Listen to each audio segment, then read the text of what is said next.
네, 여러분 안녕하십니까? 한의학박사 이병삼입니다. 한의학으로 여러 질환들을 좀 풀어보고 해석하고 이런 시간들인데요.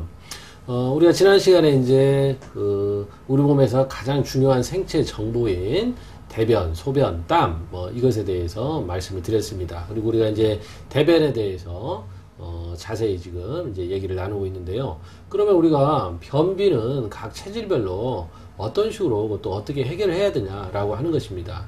그러니까 이제 변비를 결정하는 요인은 무엇이냐? 되게 뭐냐면 그 내용물이 있어야 될 거 아니에요. 그래서 우리가 변비하면 되게 어떻습니까?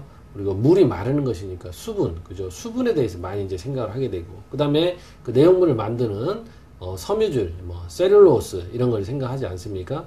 이제 그것이 굉장히 중요하죠. 그 다음에 이제 세 번째가 어떤 장의 연동, 운동이 되겠습니다. 그러면 이것들을 이제 좌우하는 것은 과연 어떻게 체질별로 달라지는가에 대해서 한번 살펴보면, 이 태양인들은 우리 흔히 계속 나오는 얘기지만 우리 몸에서 에너지의 기운이 자꾸 위쪽으로 올라가다 보니까 이 수분이나 진액도 다 증발해서 날아가 버려요. 그러니까 이런 것을 자꾸 이제 수렴해서 아래로 자꾸 좀 내려주고 이렇게 형체를 자꾸 만들어주고 이런 것이 필요하겠죠.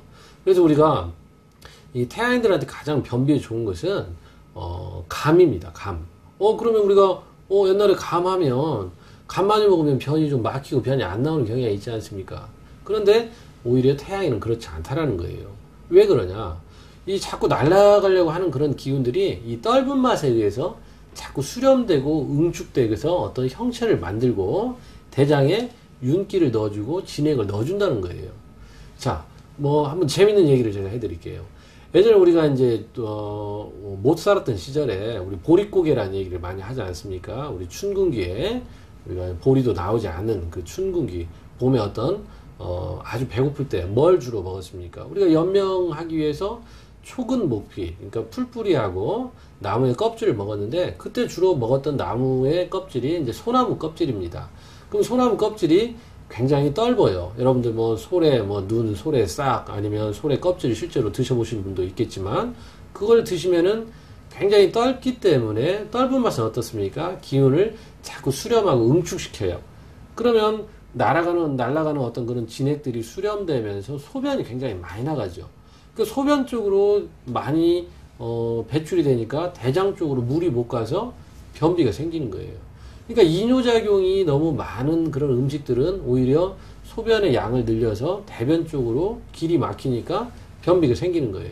근데 태양인들은 그때 당시에 그런 어떤 소나무의 나무 껍질을 끓여서 그렇게 죽을 써서 먹고 진액들이 많이 모이니까 변이 잘 소통이 됐다 그래요.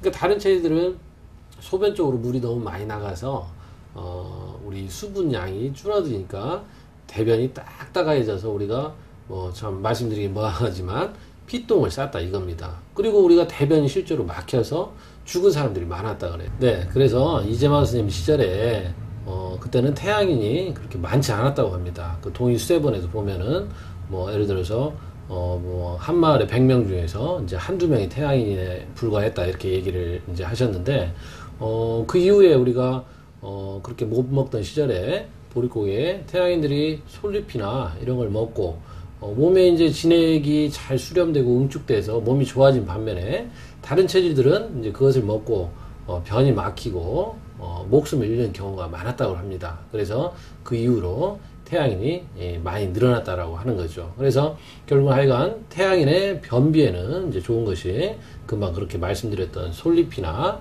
그 다음에 감, 꽃감, 그 다음에 동규자차, 참기름 이런 것으로 자꾸 진액을 수렴하고 응축해서 아래쪽으로 내려주는 그런 기운을 만들면 좋겠다 하는 것입니다.